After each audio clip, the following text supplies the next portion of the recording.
comité de vigilance de Malartic a accepté de venir à Montréal, finalement, j'avais comme 3 raisons, 3 motifs. Le premier, vous faire savoir comment un petit groupe de citoyens tout à fait ordinaires, 25, 30, 40, des réunions, des fois on était 50, ce que ces gens-là, par solidarité, quand ils ont décidé de se tenir coude à coude, ce qu'ils ont réussi à obtenir et à faire. Le deuxième objectif qu'on visait en venant ici, c'est de vous faire savoir que ça vous regarde aussi, les mines. Des fois, on se sent très loin et très seul en Abitibi. Et ça vous regarde et on va essayer je vais essayer de vous dire comment et pourquoi. Et troisièmement, pourquoi il y a des choses qu'il faut qu'ils changent et comment ça peut changer. Il y a un projet de réforme de la loi sur les mines qui va être déposé le 9 novembre. Et on a besoin que vous bougiez, que vous fassiez également des choses. Quand je vous dis qu'on se sent loin, des fois on se sent seul, parce qu'on a l'impression que les gens qui ne voient pas de mines ou qui n'entendent pas parler ne se sentent pas concernés. Alors, pour le premier point, le comité de vigilance, évidemment, les gens de Malartic ne pouvant pas être avec moi, vous allez le comprendre facilement. On a un jeune cinéaste qui nous suit à la trace depuis 1 an et demi. Je ne sais pas qu'est-ce qu'il va faire avec tout ça. Mais en échange de loyaux services, parce qu'on lui a permis de nous suivre dans nos réunions, puis on n'a jamais rien censuré, on ne sait pas du tout ce qu'il a pris, je lui ai demandé aujourd'hui de faire un 5 minutes pour que vous nous voyiez en pleine action en réunion et que vous puissiez voir des gens de Malartic, des gens ordinaires, qui étaient en réunion et comment ça s'est présenté et passé. Alors, je vous donne rapidement, avant que vous voyiez le 5 minutes là-dessus, qui sont ces gens-là? Alors, des gens de... D'abord, je suis de Malartic. C'est important que vous compreniez. Je suis une fille de Malartic. Je suis née là. J'ai vécu 28 ans là. Et là, j'habite à un petit lac à peu près à 10 km de Malartic. Ma famille est là. Mon père était mineur. Alors, je connais les mines. J'ai l'impression d'être née dans une mine. Je peux même vous dire que je sens l'odeur. Qu'est-ce que ça sent quand on rentre d'une mine? Parce que j'ai gardé des souvenirs de la mine où mon père est décédé. Alors... Donc, je connais les mines. Je connais l'aspect humain des mines. Je ne connais pas l'aspect scientifique et technique, mais ça, on est allé chercher des ressources pour nous le faire comprendre certaines données. Alors, ce sont des gens ordinaires qui, à partir de 2004-2005, dans cette petite ville-là qui a déjà eu, moi, quand j'y vivais, là, puis j'étais là, il y a eu 5 mines d'or en exploitation. Ça roulait sur l'or, comme on dit. Et c'est une population composée d'une population mixte, dans le sens qu'il y a beaucoup d'immigrants. Il y avait beaucoup d'immigration d'Europe de l'Est, d'Italiens dans notre communauté, 5 religions différentes qui se côtoyaient. Donc, un milieu très ouvert. Et évidemment, les mines ont fermé les unes après les autres. Quand le cours de l'or descend à 75 ou à 100 piastres de l'or, à un moment donné, c'est plus rentable, on ferme. Alors, je les ai vues toutes fermer les unes après les autres, évidemment avec le départ de la population aussi.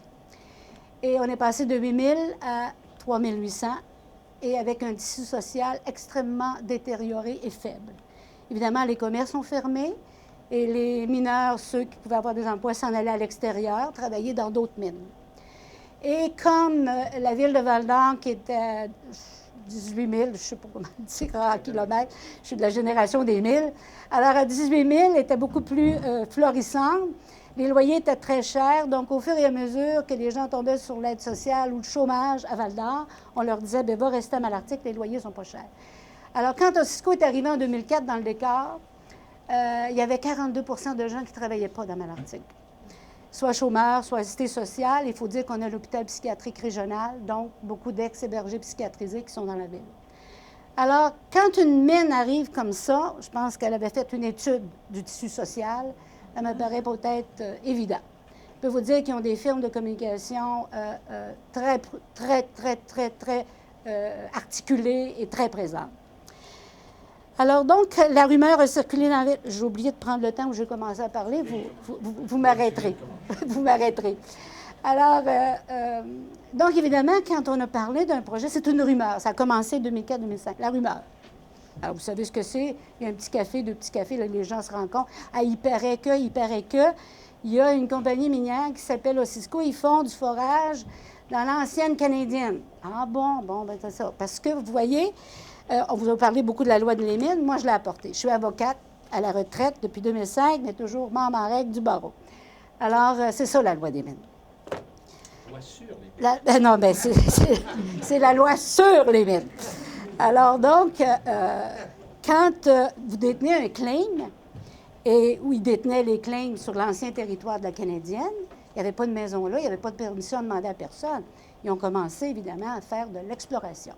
Alors, on les voyait, il y avait des petits, je ne sais pas comment on appelle ça, des petits chevalements pour faire le forage. Et évidemment, il est allé rencontrer le conseil municipal, puis évidemment, ça se parlait en belle. Il paraît que ça va être gros, puis il paraît que ça va être très gros. Puis bon, ça, c'est la rumeur pendant un an et demi.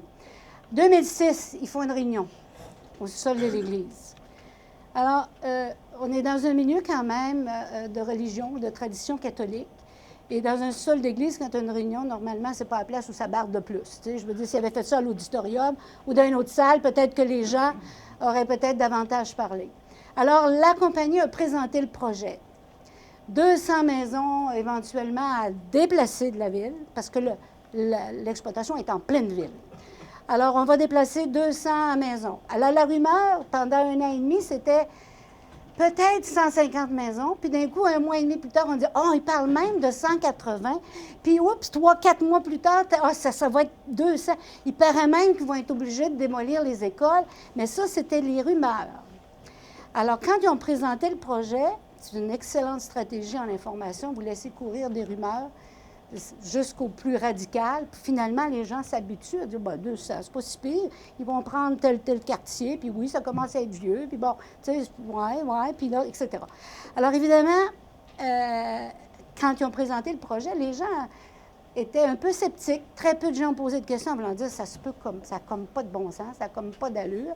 Et comme on a été souvent floués par des compagnies minières, évidemment, il y a des gens qui disaient non, ça c'est pour faire monter des actions, puis à un moment donné, tu sais, je veux dire, on a vu le scandale de la Bruex, puis on a vu d'autres, tu sais, on se dit, ça peut être ça. Alors là, vous entendiez tous les discours possibles. Puis n'oubliez pas, vous êtes dans une ville de mineurs, puis d'ex-mineurs, puis de retraités mineurs, ou de filles de mineurs, ou d'enfants de mineurs. Alors évidemment, c'était ça qui courait. 2006. Mais là, on voyait que c'était de plus en plus sérieux, d'échevellements de plus en plus élevés, et là, on entendait du dynamitage. Alors, 2007, réunion à l'Église. Et moi, je me tenais toujours en dehors de ça. Puis je me disais, je suis trop émotive, ça va me prendre, puis je vais embarquer. Parce que quand j'embarque. Et évidemment, j'ai toujours été engagée à peu près socialement et politiquement depuis l'âge à peu près de 18 ans. Alors, c'est sûr que je me suis dit, si je vais à Malartic, ça va être épouvantable. Mais, comme j'aime profondément cette ville-là, que je suis attachée, j'ai dit, bon, j'y vais. Puis je connais tout le monde. Puis, je veux dire, il n'y avait qu'une famille de Kirouac et Malartic. On était 11. Il y avait 4 enseignants dans la famille. Alors, c'est évident qu'on était connus. Et j'étais connue après comme avocate, comme intervenante dans le milieu. Alors, je me suis pointée à l'église. Et là, c'était en haut dans l'église, et non pas au sous-sol. Et là, évidemment, les vieux de la place sont tout de suite venus me voir. Les amis de mon père qui étaient mineurs ont dit, « dis-moi pas que tu vas venir nous aider. » Je dis, « Non. » Je vais écouter. Parce que moi, dans ma tête, je me dis, s'ils démolissent les écoles, c'est l'Église qui va y passer. Et je l'ai vu construire cette Église-là, puis je l'ai vu quand j'entendais le curé Renaud qui disait, « Je ne veux pas entendre sonner dans la quête », parce qu'il voulait que nos pères mettent une pièce. Et à cette époque-là, mon père en gagnait 2000, puis on était 10 enfants. Alors moi, dans ma tête, j'ai tout ça, j'adore cette Église-là, puis je me disais, on l'a tellement payé, nos pères l'ont payé, à se faire de l'offrande. Moi, je vais aller voir, parce qu'à un moment donné, c'est peut-être l'Église qui va y passer. Alors, évidemment, les gens sont venus nous trouver. Puis, ce qui m'a estomaqué, il y avait peut-être 250 personnes dans l'église, 300. On a eu une présentation système 3D, je ne sais pas trop comment il appelle ça, c'est extraordinaire. J'assure, le trou que Cisco voulait faire, c'était quasiment très, très beau, je vous assure, quand tu fais ça. C'était quasiment en vie. C'était vraiment magnifique. Alors donc, mais personne, il y a une seule personne qui a eu le courage d'aller poser une question. D'abord, c'est très intimidant. Pas tout le monde qui est capable d'aller parler d'un micro en avant. Et la présentatrice pour Cisco est en avant. Et cette même personne-là, il y a un mois auparavant ou quelques mois auparavant, était la présidente du groupe de consultation de la communauté qui avait été formée par Cisco, qui était allée chercher différentes personnes pour aider les citoyens de Malartic, pour aider, bon, s'ils voulaient commencer à discuter par rapport à leur maison, etc. Alors, tout d'un coup, on voit la même personne qui a changé de chapeau, maintenant elle travaille pour Cisco. Alors, il y a des gens qui ont réagi.